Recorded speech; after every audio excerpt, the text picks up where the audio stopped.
Hello, everyone, and welcome to another episode of the None of Our Businesses YouTube show and podcast. Coming up in this episode, we have Shipageddon. Are you worried about shipments arriving in time for the holidays? We're talking about Canadian snowbirds who may not be migrating this year and the effect on tourism. And we're talking about unemployment numbers that don't look good as we finish up the year. And one more, trickle-down economics, what several accountants think. With me, as always, Charlie Zygmunt. Hi, everybody. AJ Wheeler. How's it going? Mark Pallardy. Hey. And Jack DiMatteo. All right, well, let's get started this round with Charlie. All right, everybody. So I've got an article from Reuters entitled Retailers Already Fear U.S. Holiday Shipageddon. Now here comes vaccines. And so the article's taking a look at, every time at the end of the year, every year is always a big mess when it comes to shipping. But this year there is an extra kind of problem to throw in the works, but it's actually the solution, which is the vaccine. And so basically what's happening is that retailers or shipping companies are pushing shipments off so that they can make room for the vaccines that are being delivered to everybody.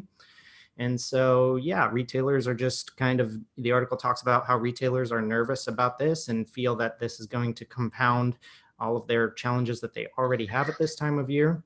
And so I guess I wanted to talk to you guys about it and see if you got all your Christmas shopping done early this year, or if you think, that's not going to be an issue. So me personally, I'm willing to wait on my Barbie dream house if it means that people are going to get vaccinated. So, granted, I don't have kids, so I know this is an issue if you're waiting on something for them to open up on Christmas morning or that 8th night of Hanukkah. But I think this is good progress towards a vaccine, and I'm all for it. So Shipageddon, it's bad every year. Post office has been kind of a mess this year in any case, or at least getting a lot of publicity in that direction. So I'm okay with it as long as the outcome is what we hope it's going to be.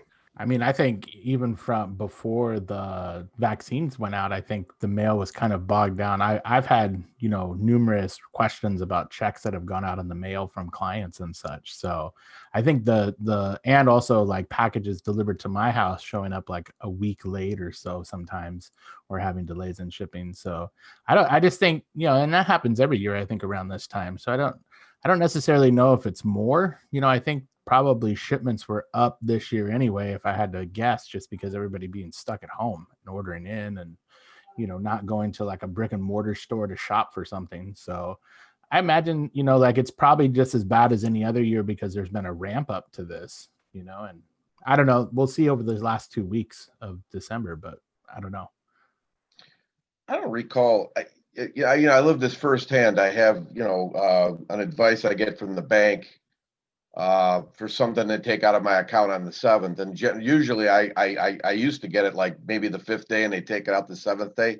What's today, the 18th? I just walked out to the mailbox and what they took out on the 7th, they were just telling me about today. So that's really kind of strange. I've never really noticed a lag this time of year in the mail service. So the articles must be onto something because it's kind of worse than I've ever seen it.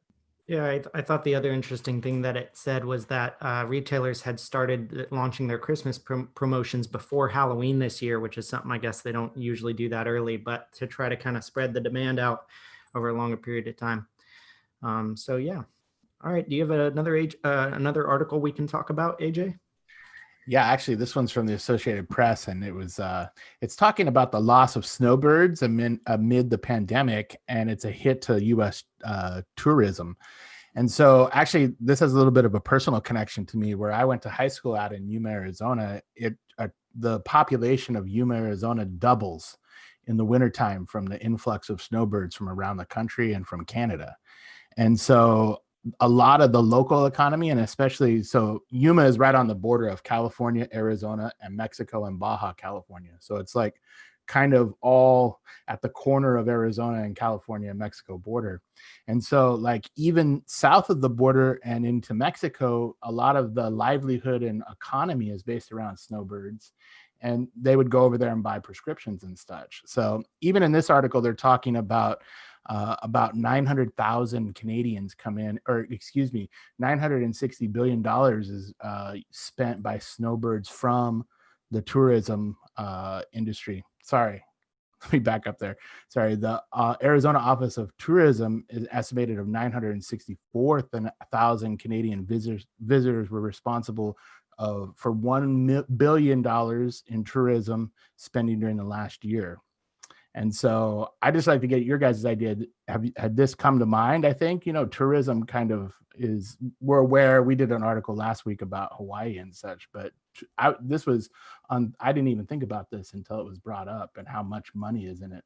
Yeah, I thought one of the interesting tidbits from the article were these Canadian people who are considering whether to come down or not into the US, and how the Canadian government is going to charge them more for their health insurance this year if they deign to venture down into Mordor, if they're coming into the pit where COVID is running rampant and away from the safety of Canada. So it's definitely going to have an impact in ways seen and unseen. And I think this is yet another thing that we don't necessarily consider on a day-to-day basis. But if you're benefiting like you did in Arizona from those tourist dollars coming in, not seeing people travel is affecting you all around. And unfortunately, unlike Hawaii, Arizona isn't the really work from home destination you would think it would be. So I don't think there's a play like the Hawaii tourism board paying for your flight to go over to Hawaii to work from home from Arizona. You got an article for us, Jack? Absolutely, I do. I have one that came from Yahoo Finance, and it was talking about the couple first-time initial unemployment claims data that come out every Thursday morning, and they were higher than expected. And geez, what they told us is, guess what? We can expect more bad news. Well, shocker there. You shut things down. There's no stimulus. There's no, things are going to get worse. I think people understand we have to manage the pandemic, but I just think, we've kind of gotten outrageous with some of these rules. I'll give you an example, and it doesn't even pertain to a business, but here in Ohio, the high school athletic commission, they're going to allow wrestling to go on this year, but they're not going to allow one thing, and wait for it, you can't shake hands. So you can sweat all over each other and roll on a mat for 5 minutes, but at the end of that match, how dare you shake hands and show sportsmanship? That's a bridge too far for them. So I just think these arbitrary and ever-changing and, just being on pins and needles, what are they going to change next, is really, really having an effect. So the fact that they're telling us to expect more bad news, I guess, shouldn't come as a surprise to us. That's actually amazing that they would come to that rule. That's just talk about a person making a rule that just doesn't know what they're doing or thinking about. So yeah, I think, here, most of the rules that we've seen implemented have been pretty reasonable, but that seems silly to me. I think the unemployment figures, though, last week, Jack's kind of the purveyor of some bad news. Last week, Jack was telling us about small business closures, and I made a comment that there was kind of it was startling news or a startling statistic. And I think, what we've been seeing with this unemployment data is also, just as startling. And I think that hopefully, the Congress is working on relief, and hopefully they can put a package together that can somehow curb this. But I mean, I say hopefully. I guess I'm not too hopeful because it is Congress, but we'll see how this goes. That's been one of the phenomenons to this thing too, is that it's bipartisan stupidity. It doesn't have anything to do with who the governor. I mean, you're seeing it across both parties. Just these arbitrary rules are killing us. And then, like, to your point, neither party wants to give and give the citizens what they need, which is a shot in the arm if you're going to close down their business and take away their ability to earn a living. Well, and just thinking about it, but I mean, the stimulus that's gone to individuals so far is laughable when you think about how much time has passed and how much kind of financial strain has been put on people affected by the whole thing. So yeah, just seems like a drop in the bucket. Yeah, I was going to say, if we're going to get into the details of it now, I mean, that inspires me. It's something I was just thinking about the other day, because yeah, I mean, the whole thing about the PPP, I guess, I was hearing comments from companies like if you were a restaurant or retailer where they ended up being a conduit for paying employees when they otherwise were just shut down anyway, right? And I think, and so it was kind of weird because it's like, why did we flow this money through small businesses? I think the conservative logic was, well, then that encourages people to keep working. But the truth is that they couldn't work because because the company was shut down. So then the company, if they got PPP and if they wanted to play along with this, they were basically just working as a conduit because they were paying employees with PPP money to stimulate, to facilitate that stimulus, even though they were just otherwise shut down. At least in some cases that might have been the case. And so that made me think about this. I mean, really, I would ask you guys to challenge me on this point, because I think to me there's really two pieces to this. There is kind of the individual income piece, which I don't know why we need to shuffle that through companies. And I think the rest of it is like facility costs. I think rent and mortgage payments. And so, what I'd love to do is see them really like go to town on the banks and really put some controls and pressures on the banks, and basically kind of do something to suspend mortgage payments or defer mortgage payments or re-amortize mortgage payments over longer terms, in exchange for landlords, commercial and residential, deferring or suspending rent payments. Because when I think about like restaurants and retail and some of the hardest hit businesses, it's like those are the two pieces. It's like, how do you the people that work there are affected because they don't have work. Well, you can give them direct stimulus. You could. And secondarily, then the business, like their big issue if they're shut down is, do they still have to keep paying rent while they're shut down? I mean, that's one of the big costs for them, it seems like. So I feel like if they would address facility costs and individual stimulus, that would cover a lot of it, and they wouldn't have to like do this channeling it through small businesses PPP style the way they did this last round. Yeah, it was interesting, how essentially what they were giving was, like a entitlement or a welfare kind of supplement to a lot of the employees through essentially conduit forgivable debt that was running through the businesses to the employees that were unable to work. And in the example that Ty was making with restaurants or bars and that kind of thing. But I'm wondering if we can get like an idea of how much how much I guess money was funneled into like that created full-time work for somebody that would have been part-time, I guess, if there's data available for that. But I agree. Like, I think a lot was done for tenants, but not done for landlords in either the business side or the residential side of real estate. And I think that, like really the losers in that first round were, kind of landowners or rental owners of some kind, mortgage, like rentors, not the rentees. And so I would like to see some relief go to them. I think the other part of this is now I think we have a timeline of how long this is going to last. I think when the first stimulus and PPP money came out, there was really no idea of how long the pandemic would last. But now I think you can make an educated guess or even plan out and forecast when, the vaccines will be available to everybody and how fast they can be delivered. So instead of it being up in the air, it could be 2 weeks, it could be 2 years. At least now we have an idea with the vaccines coming, a timeline, and then I think you can build a stimulus package around that that makes sense to everybody. I think is the other part of that equation.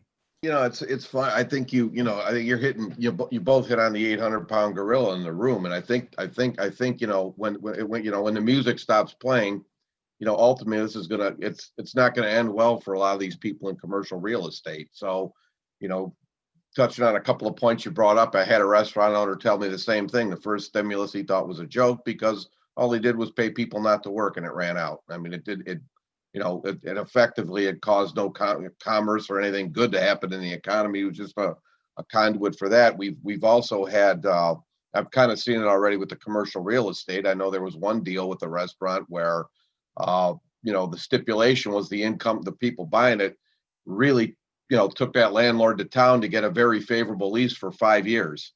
So, that's, the thing early on that you would hear is, people don't need to stop, they shouldn't have to pay their rent or they're this, but okay, there's still somebody holding that. At some point, somewhere down the food chain, somebody's going to get hurt by this. So I think you're touching on an area that I think next year could be a very, very tough year for commercial real estate. So the dapper young man dressed in the blue suit, Mark, do you have any articles for us? Sure. Yeah, I got another one, and this one is from Business Insider, but this has kind of been floating all over the place this week. A huge study of 50 years of tax cuts for the wealthy suggests, drumroll, trickle-down economics makes inequality worse.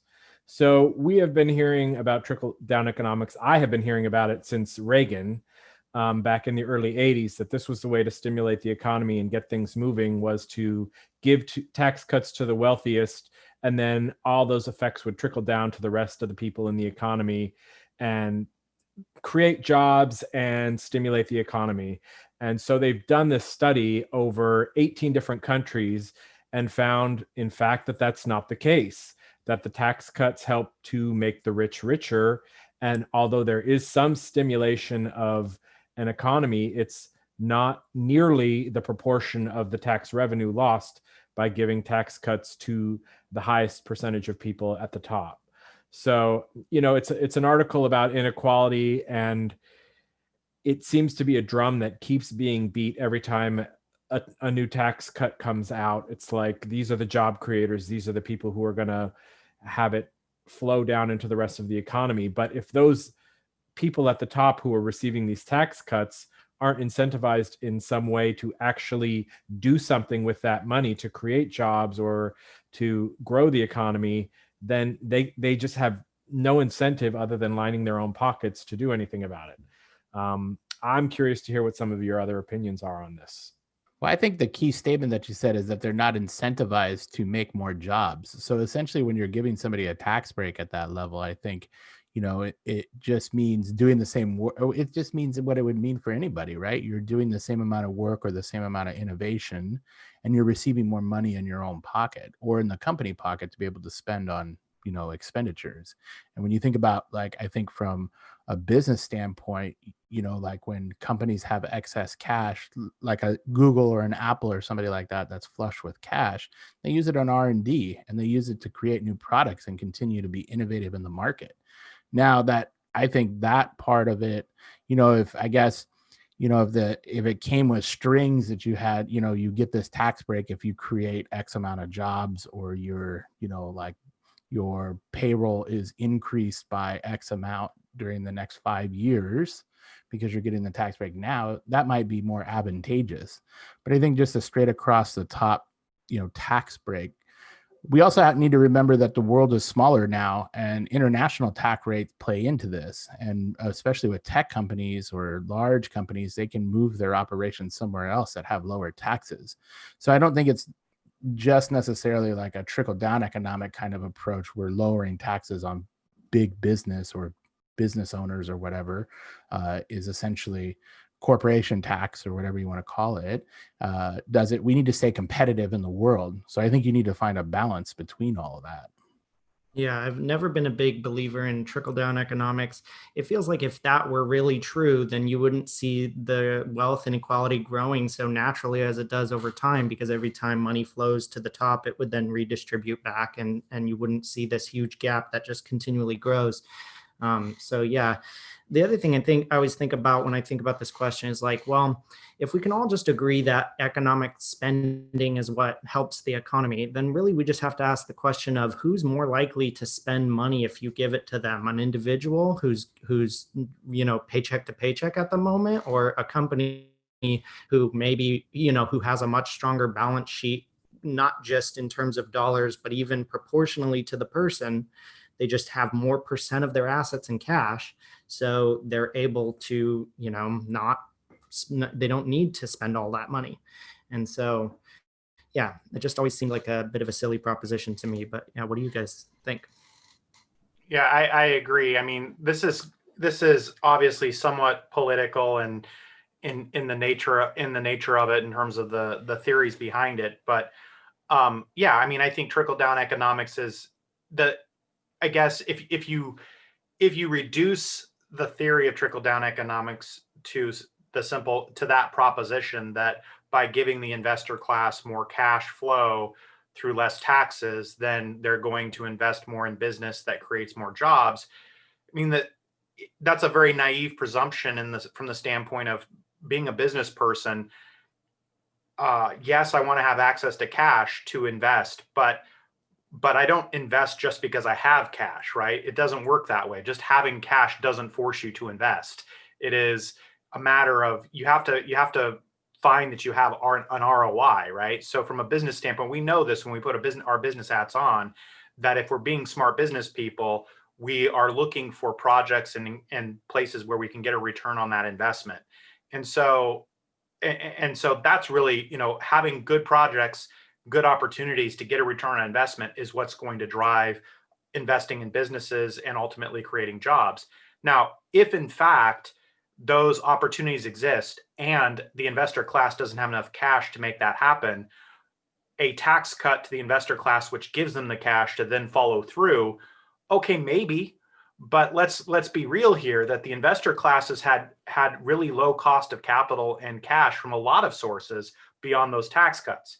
So with the low interest rates that we've had from the Fed for a long time, there's a lot of sources of cash flow. So it's a very narrow proposition to be thinking, well, by giving the investor class more cash through tax cuts or preferential tax rates, we are then therefore going to stimulate their investment in more business.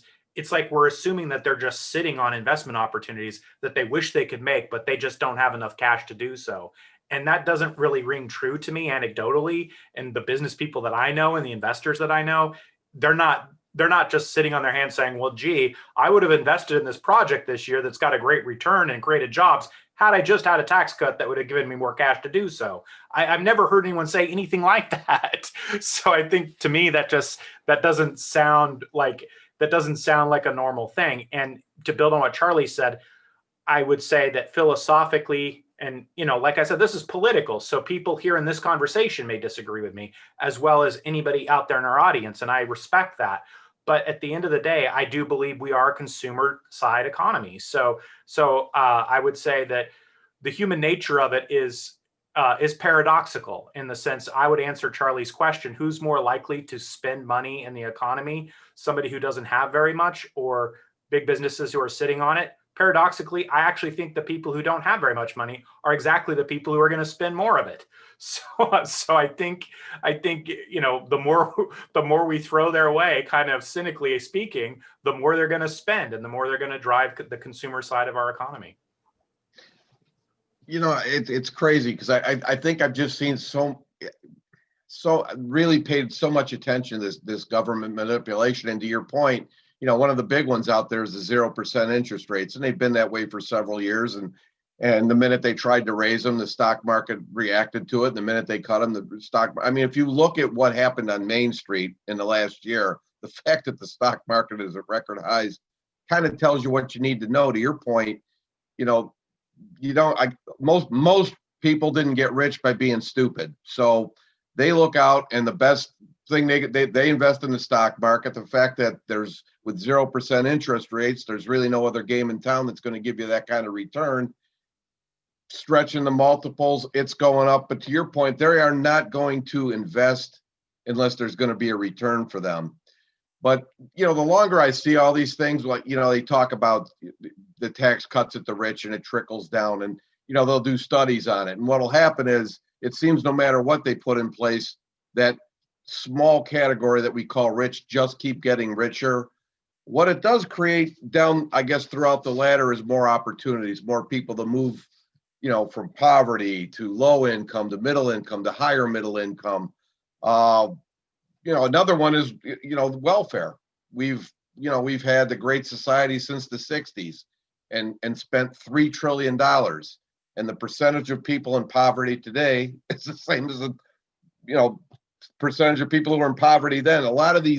We look at a lot of these government programs, and we need the government to come up with a policy. And, the Fed has gotten outrageous with the banking policy and the zero interest rates. So there is so much manipulation going on right now.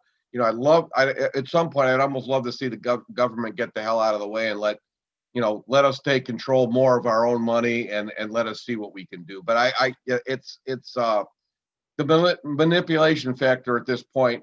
If you look back, now 50, 60 years and, probably beyond that, how much has it really moved the needle for everything they claim that they're trying to fix or correct? Thank you for joining us for another broadcast of None of Our Businesses. Check us out on YouTube, check out our channel, give us a like, give us a thumbs up. Appreciate your time this evening. Everybody have a great day. We'll catch you on the next broadcast. See ya. Thank you, everybody. See ya.